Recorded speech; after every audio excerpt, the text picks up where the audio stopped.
रामायण का ही नहीं, शास्त्रों, पुराण, 18 पुराण, 4 वेद, 6 शास्त्र इत्यादि जितने भी ग्रंथ है सभी का रस गोस्वामी जी ने इस रामचरितमानस में डाला। नाना पुराण निगमागम सम्यतम यद रामायणे निगदितम क्वचिदन्यतोपि आंतस्तुखाय तुलसी रघुनाथ गाथा वाशानि वद्यमति वंजुलमातनोत। इसमें पूरा रस है, सभी शास्त्रों का सार है। राम अनंत अनंत गुण अमित कथा विस्तार, रा सुनिया चरजु नमानिहि जिनके बिमल विचार। श्री रामचंद्र जी अनंत है, उनके गुण भी अनंत है और उनकी कथाओं का विस्तार भी असीम है। अतएव जिनके विचार निर्मल है अस्तु इस कथा को सुनकर आश्चर्य नहीं मानेंगे। तो इस तरह ही सब संदेह दूर होंगे राम कथा को सुनने से, क्योंकि राम कथा सुनकर करतारी संशय विहग उड़ा बनिहारी। इस कथा को सुनने से संशय चला जाता है। तो अभी गोस्वामी जी इस चरित्र की रचना की तारीख एवं सब कुछ समय संबत 1631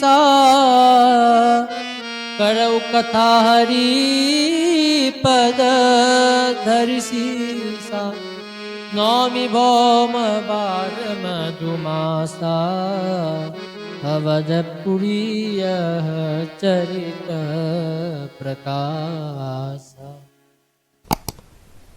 संबत 1631 संबत 1631 1631 में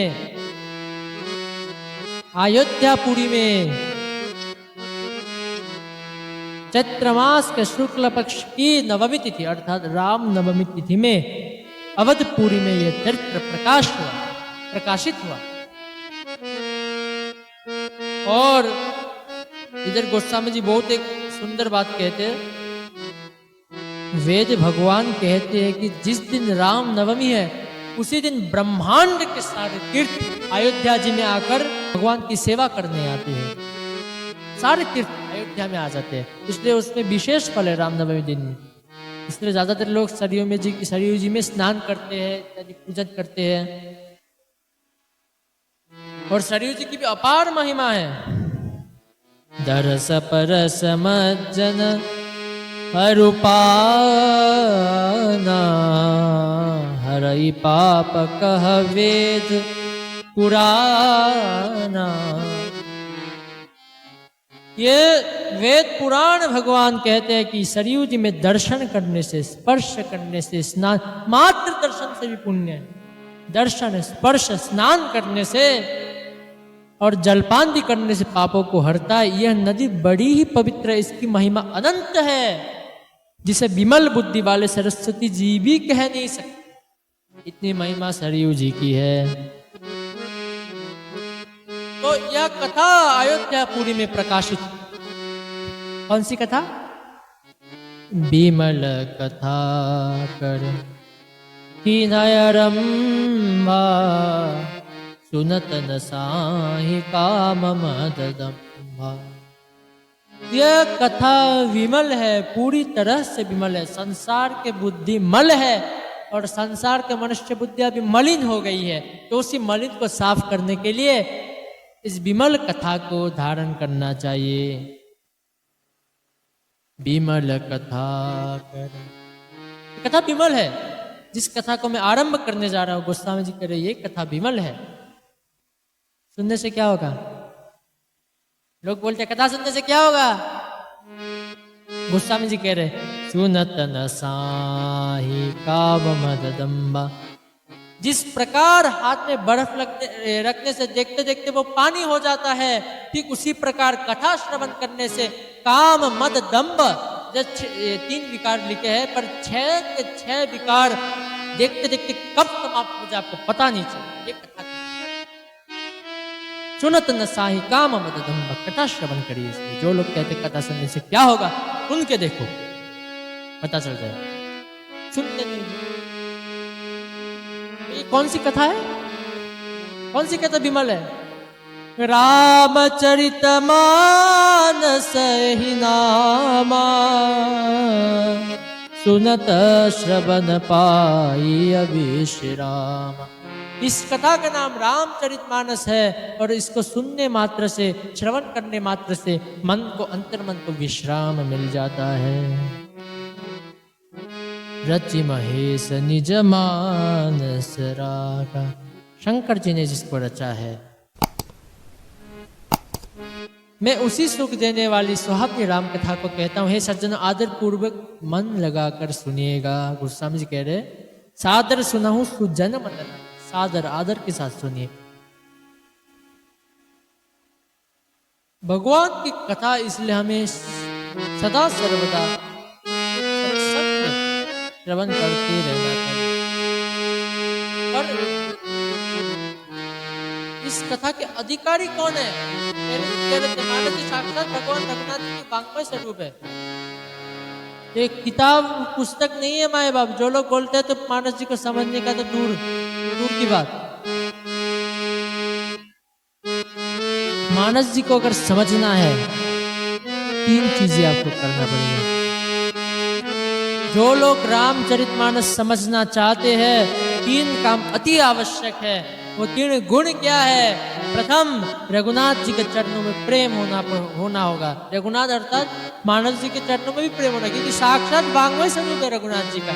दूसरी, सत्संग करना होगा। तीसरी, श्रद्धा रहनी चाहिए, क्योंकि श्रद्धावान क्या, श्रद्धा के बिना नहीं होने वाला। तो गोस्वामी जी कह रहे हैं, कौन? अगर जिसको ये कथा समझ नहीं आती और समझना चाहते हैं, जो नहाई चह एहि सर भाई, सो सत्संग करऊ मन लाई। जो ये नदी में राम कथा रूपी गंगा में डुबकी लगाना चाहते हैं, वे क्या करे? बस सत्संग करे। अपने आप आपको कब ये सुलभ हो जाएगा पता नहीं चलेगा। तो इसके अधिकारी कौन है?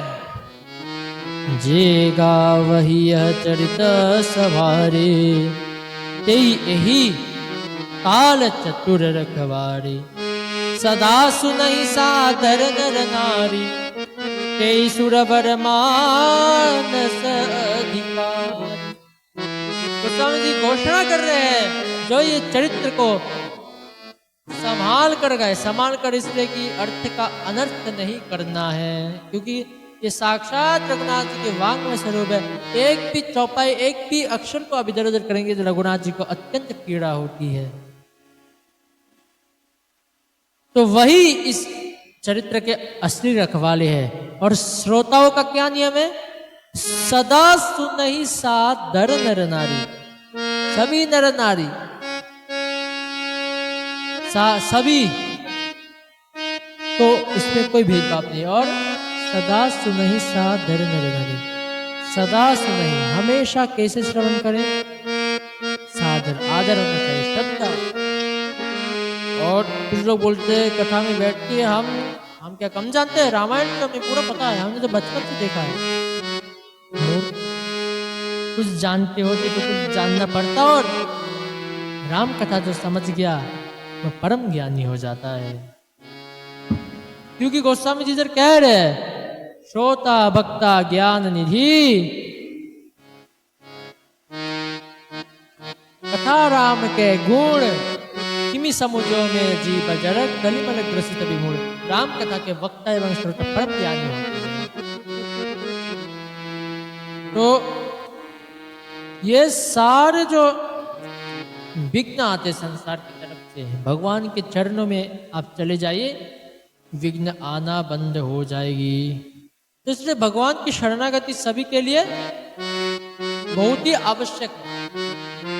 प्रतिदिन महाराज श्री के सत्संग के लिए चैनल को अवश्य सब्सक्राइब करें।